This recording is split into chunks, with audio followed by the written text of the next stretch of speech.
Hello, wonderful people of Earth. How are you doing today? I hope you're having a fantastic evening, morning, afternoon, mid-morning. I hope it's all going well. Today, I have a rant review for you. I'm wearing my Yuri on Ice shirt, like I did in my, Again But Better rant review, like a while ago. That was a while ago. That was a hot minute ago, but anyway, we're going to be talking about Adultolescence. Do you think I'm happy about reviewing this book?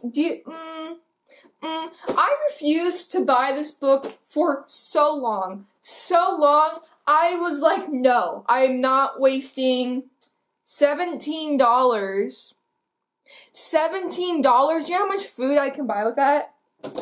I can buy, like, Chipotle 3 times. 3 times I can buy Chipotle. That's 3 Chipotles. Or this.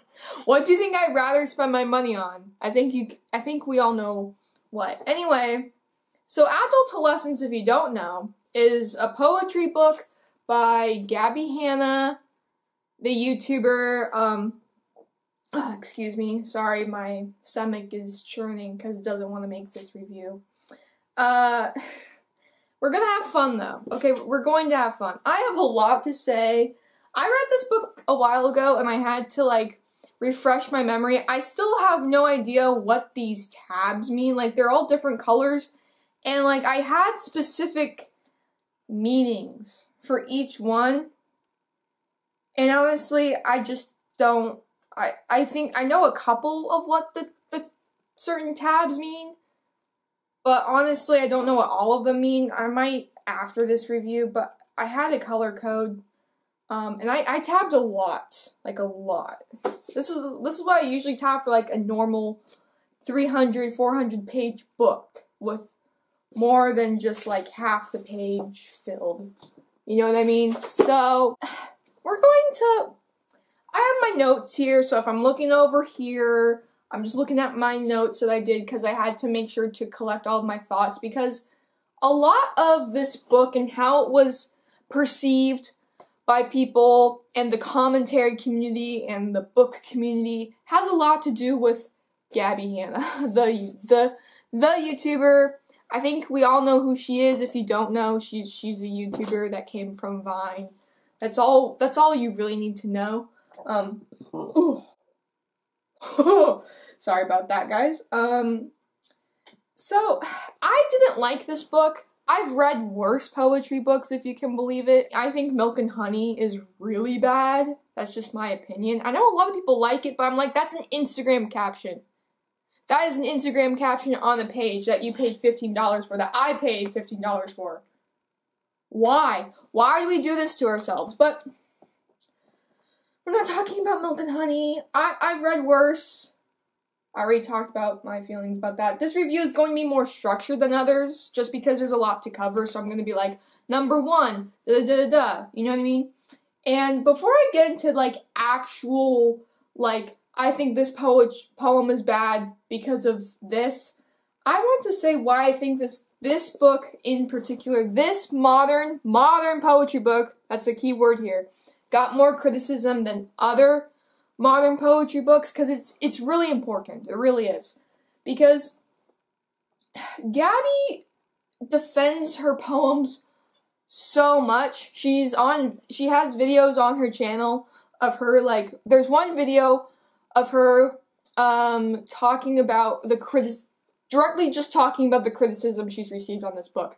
The criticism was so much, like, it was like a wave. There was a wave on YouTube where this book just caught fire on not the book community, but, like, the commentary community, and they just ran with it, and the views were flying, you know what I mean? And she made, like, I guess a response video, whatever you want to call it, basically about the criticism she was receiving, after that wave, I believe, and she defended her poem. She actually read some of them out from here, and she said, I remember her reading one, she's like, what a beautiful metaphor, and that will get That's important. I'm going to talk about that later. But she defends her poems. And they're bad.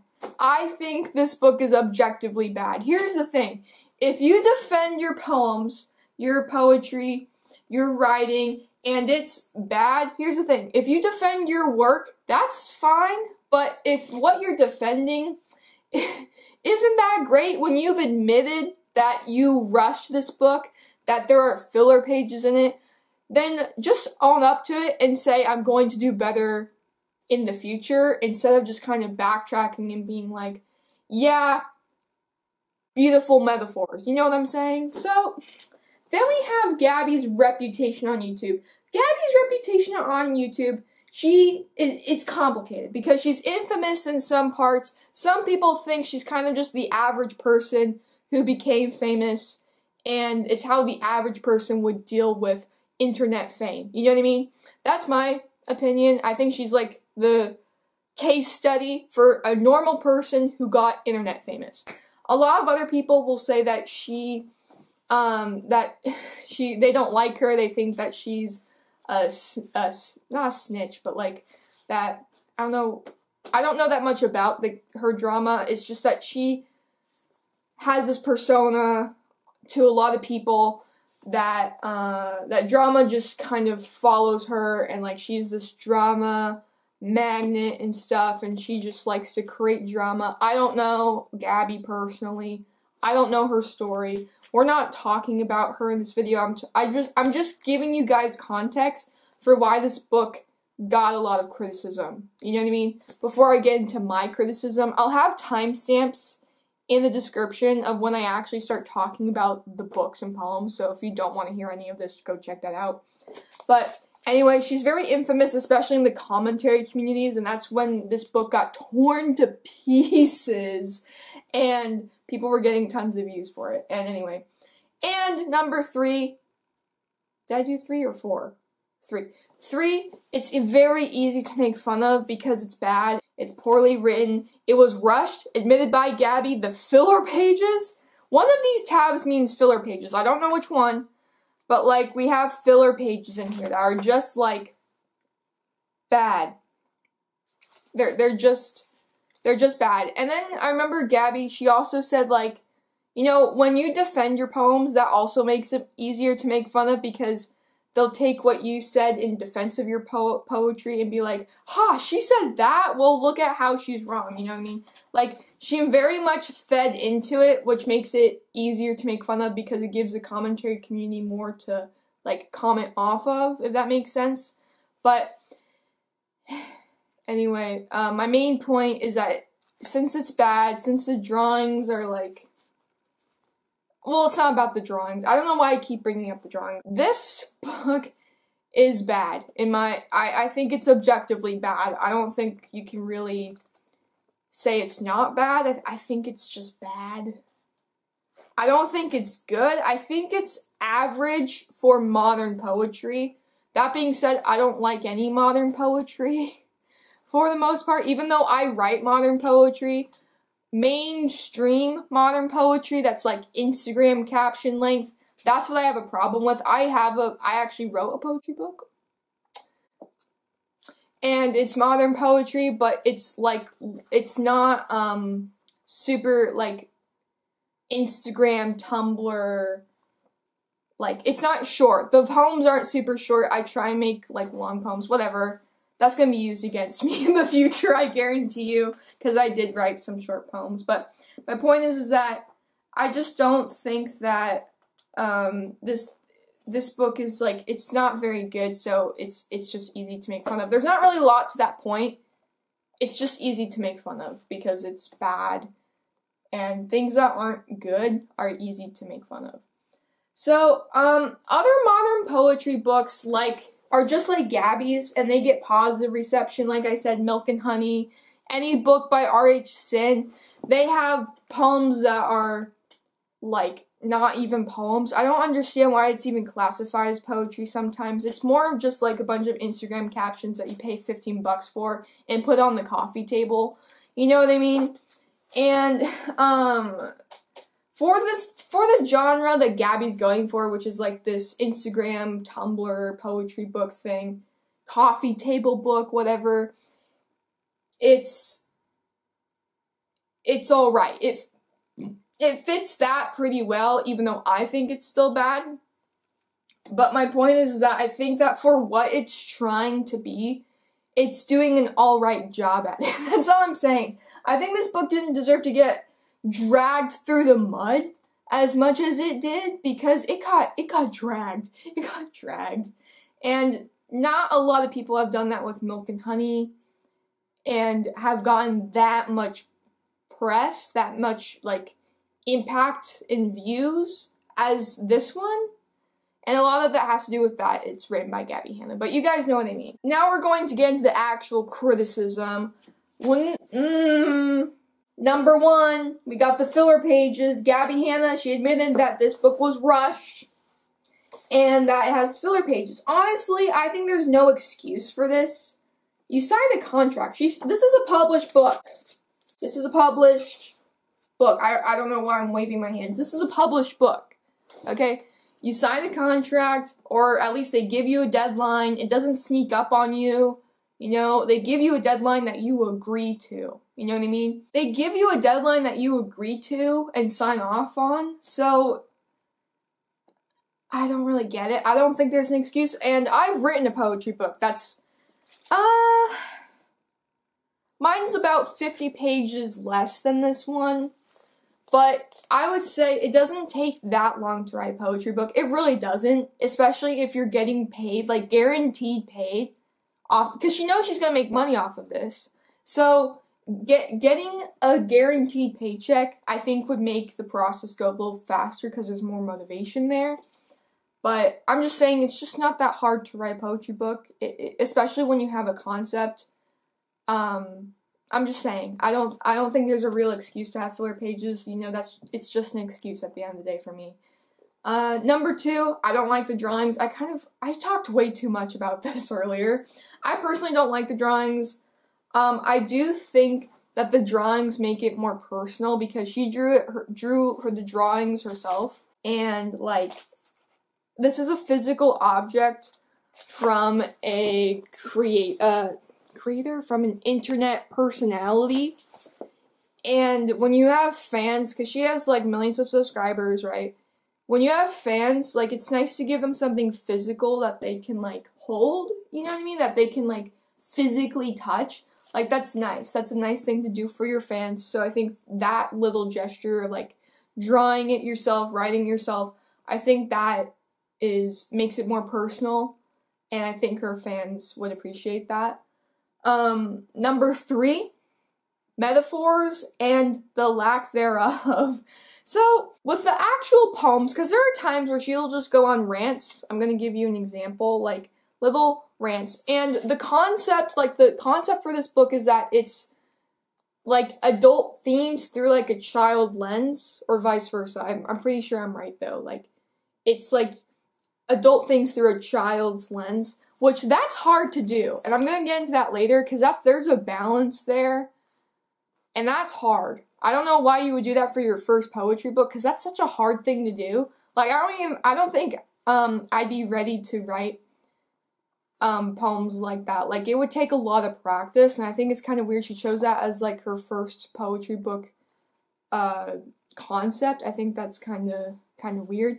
But she'll just go on little rants. I think that's what the orange tabs are for. One of my issues with this book is that there are so many times when there's like a good metaphor there, and she just does nothing with it. She just kind of lets it exist. And I'm going to give an example. It's kind of like if I pointed at the sky and was like, look, there's a cloud, and I'm getting married, and I didn't even say the connection. I didn't even express the connection between the cloud, like, because it's wispy and floating away, and I'm floating away to another part of my life, like the earth or something. You know what I mean? Like, it's just pointing things out, and the connections aren't explored in her writing. And I see this as a huge missed opportunity, because the whole point of poetry is to explore thoughts, to write about experiences, thoughts, whatever. Obviously, you don't want to dumb it down or, like, express every single thing about it. Like, you don't want to just spoon feed the meaning, but you do want to, like, explore what you're trying to convey instead of just, like, stating it with no substance to it. That was a big problem. I want to find an example for you, but I can literally quote the whole book. Advice 10. When I was little, I was the only person who couldn't do a cartwheel because I was too scared. So I tried and guess what? I still can't do a cartwheel, but I gave it my best shot, and it's okay to fail as long as you try. Like, that's not that bad. I just think that, like, it's not poetry. Like, you know what I mean? Like, it's not really... You know, I have pages in my book, like every poetry book, if you wanted to sell, you gotta have like kinda, some pages where it's just like, for, like, you just wanted a page in there with these words, with this drawing on it. But I'm like, okay, I can just look at the last few words and know what she was saying. I don't know, it doesn't have a lot of substance, that's all I'm trying to say. And then there's like weird poems that are about how she sucks at writing poetry. It's really weird. Like, one poem refers to, like, I wish I never had a typo in another poem or something. And then there's another one that's like, then there's another one, I think I showed you earlier. It has, like, a unicorn horn stabbing someone. I'll find it. 1 second. It says, it's right here, it's called Happy. And it says, every time I try to write a silly poem, it turns out incredibly sad. Like, okay. I don't know what to do with that. I don't like poems about poetry. Or songs about songs. Songs about songs I can handle more if it's done well. But poetry, I don't like poems about poetry. Like, I know I'm reading a poetry book. Like, you don't need to tell me that, like, I'm reading poetry. Or how much you love poetry. Like, I don't know, I just don't, that's a personal thing, I don't really like that, but anyway, like, I don't get it, like, I don't get it. I don't, like, even the drawing is like a unicorn stabbing this man, like, I get it, I get the drawing, you know, like, the unicorn silly, like, stabbing you in the stomach, like, I get it, I just think it could have been so much more well done. Like, I don't know. I don't really get it. Like, if you had a wand with, like, tears coming out of it or something like that. Like, I feel like there's other ways of, like, drawing this. I don't know why the drawings bug me. Because they're honestly not that bad. It's just, some of them just bother me for no particular reason. Other than they just bother me. So, number 4, I already talked about this. The balance. I think the balance of, like, the kid-like nature, like, adultolescence. Like, the kid-like nature and the adult nature of this book, like, both of them don't really, there's not a good balance of it in this book, at least in my opinion. I understand what she was trying to go for, but like I said before, that's so hard to do as your first poetry book concept. Like, why? You can pick anything else. Anything else. I don't understand why she didn't write a poetry book about, I don't know, just with any other kind of thing going on. You know, I think if she took all the poems from here, took out that aesthetic and rewrote it, I think it would have been so much better. But no.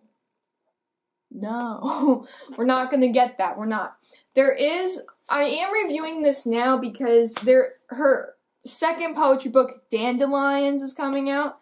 I pre-ordered it. I regret my life decisions. And I'm going to review that book right when it comes out.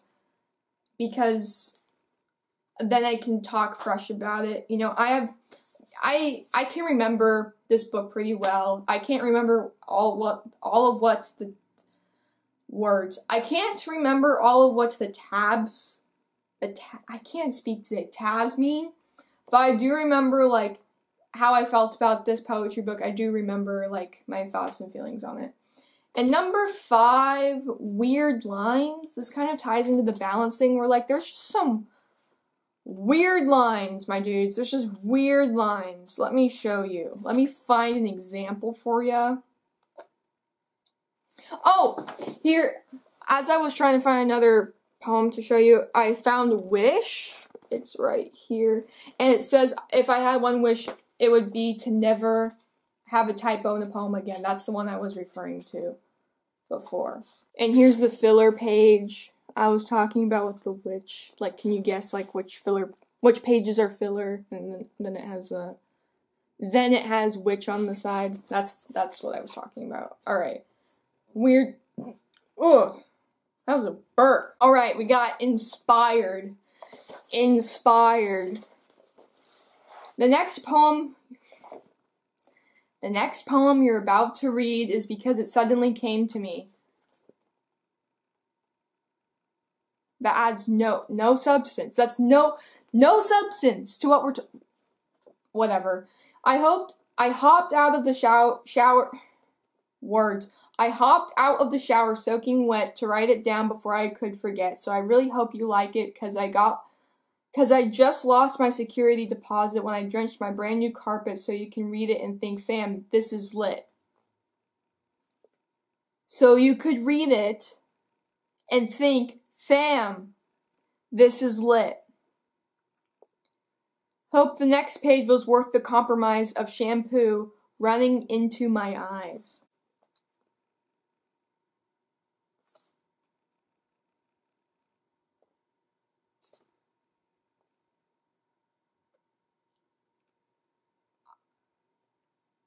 I have no words. I'm not going to say why I think that's weird. I think it's self-explanatory. It's unnecessary. Again, it's like a poem about poetry, but it's just weird. It's just weird. Like, I just don't... I don't get it. I don't get it. Then we have a poem called Hypocrite, and it's 2 lines. It says, words. Ever notice that the word synonym doesn't have a synonym? And then it just has, like, this clock that says, you know, the no word. And then, yeah, it's a clock. Alright, which relates to this poem on this side, which I don't like. Alright, like, it's just kind of weird. Like, I don't know. I think when I talk about the balance, I think that there's certain abrupt changes. Like, there's just, it goes from 0 to 100 sometimes. Like, there are some poems I think are okay. I think I gave this 3 stars and I gave Milk and Honey 1 star. Do whatever with that knowledge of what you will. Let's talk about Phone. Phone keeps getting slimmer and people keep buying them. Cases keep getting thicker and people keep buying them. My phone feels the same, but my wallet feels slimmer. Like, I don't know what to do with that. You see what I mean by, like, how this is so easy to make fun of? Like, alright, no deeper meaning, just like, okay. Alright, cool, man. You don't have to buy phone cases. I haven't bought a phone case in so long just because my phone was someone else's phone, and then they died, and then I got their phone. That sounds really bad, but that's what happened. I got their phone, and I have the same case that came with it, so, I mean, you don't have to keep buying new phones and new cases. I don't know what that's about. I don't know, whatever. I just don't get it, I think, is what I'm trying to point out. And then I want to talk about some poems that I do like, because I do like a lot of these poems, and I think it's not all bad. I just think that the filler pages mess with it, and, like, the parts where, like, you can tell aren't, like, if she had unlimited time to write this, she would have not had those in there. Because I think it's kind of like when you make a bad coffee drink, right? And you put in a bad shot. Because I work at a coffee place, sorry, I'm going to be using coffee analogies in my videos from now on. If you use a bad shot, like it's been sitting up after you have put it through the filter, from the grinds, and you got the dub shot, the dub or the shot, right? There's 2 shots and 1 dub, and you leave it there, and let's say you leave it there for 10 minutes. Well, it's not good anymore because the crema, like, it goes, like, it usually when you have a good shot, you can kind of see the layers of the shot. But if it's a bad shot, you can't really. You can tell when the shot's bad. And let's say I leave that shot out for 10 minutes. And I put that shot in perfectly good milk and perfectly good flavors with everything else on it. That coffee drink is going to taste bad. No matter how good everything else is, like, that bad part kind of wrecks it for the rest of the of the coffee drink, right? And the coffee drink being this book, and the bad shots being the bad poems in here, like the filler, especially the filler pages, and the weird advice parts. There's, like, just some weird advice parts, like, where, I think I talked about this before, but she'll have, like, advice 16, advice 5, and it'll just be, like, a paragraph of her ranting about something with no spaces or whatever. I already talked about that. I want to talk about some poems I like. I want to end this on a good note, just because I think that this book does get a lot of hate. I did kind of go on a rampage about everything I disliked, but I wanted to end this review on a high note, on a positive note. Stats. Here are some facts about love. 2% of marriages are high school sweethearts, 20% of couples meet online, and 17% of them get married. 70% of married people cheat. Eesh. And 50% of marriages end in divorce, but none of this matters because 100% of relationships end in death. I don't know why, I just kind of like that. It's not a poem, but I like it. I don't know, I just kind of like it. I like arms. This is the drawing. I like this drawing. And this is the poem. Arms, your embrace was once my safety blanket, swallowed so tight and snug, encompassed in security, I could die inside your hug. Your embrace is now a straitjacket so tight that I can't move. It's holding me together, but I'll die in a padded room. I like that, you know? I like that. That's a good, simple, but, like, good poem. And I think that she just, like, stuck to that, and, you know, whether some poems were, like, longer than that, whatever. I think if she had stuck to that, like what I just said, like, with the stat and then the arms poem, if she had just stuck to that and just did that, I keep saying that over and over, I'm sorry. If she did it throughout the entire book, I think, I think it would have been a way better book, and I could have given it, like, a really good rating, because I think I gave it 3 stars, because a lot of the poems in here are good. They are like that. It's just, again, as I said with the analogy with the coffee drink, it gets ruined with, like, the really cringy filler pages and the bad poems and then the advice poems. And then there's, like, she also does this thing where she has, like, a head on one page and another head on this page, and, like, they're having a conversation. There's, like, speech bubbles. I don't like those either. I just don't like them. That's it. You have sisters. This is an example. And the sister on the left says, I have to go make a bottle and feed the baby, and then the sister on the right says, I have to go post a selfie and feed my ego. Like, I don't get it. Like, there's just some parts of this book I don't get. That's all I have, honestly. I don't think this book is that bad. I think it's bad, but it's not that bad. I think that the filler pages ruin the good parts, because there are good parts of this book. And I remember when I finished this book, I didn't think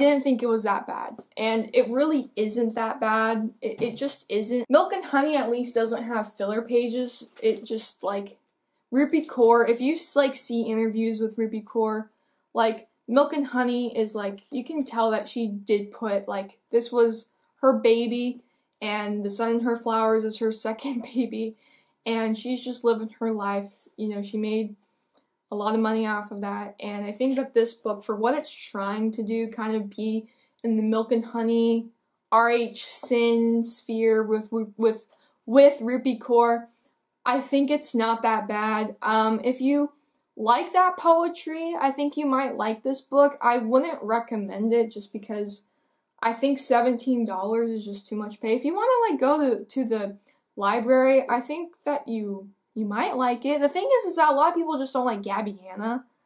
You know? I mean, I'm not going to get into my personal feelings about Gabbie Hanna. That's not what this book review is about. It's about the book. I think the book is alright. I mean, if you want to check it out, check it out. Usually when I do rant reviews, I say I wouldn't recommend this book. Honestly, I have no idea if you'd like this book because I don't think it's that bad. I think if you like modern poetry, you might like it. Again, the tone is kind of all over the place, but anyway, that's my book review. Please follow me on Instagram. I never say that, but I'm saying it now. It's at Savannah's Bujo, B-U-J-O_. Check it out, link in description. Subscribe to my channel for more rant reviews. I'm really tired. I'm going to go have some caffeine, and I'll see you guys in the next one. I have 3 book reviews going on right now. I have the After We Collided, I have Dandelions, and then I have a Twilight reading vlog. What? Feet Diana. I was trying to do like featured, like abbreviated. That just sounds weird. My friend Diana's in it. She's really cool. You'll love her. You'll go, if she has a channel, everyone, I would encourage you all to subscribe to her, but sadness, she does not. Anyway, I will talk to you guys later. And yeah, I feel like I have something else to say. No, I'm done. I'm tired. I'll see all of you guys in the next one. Bye!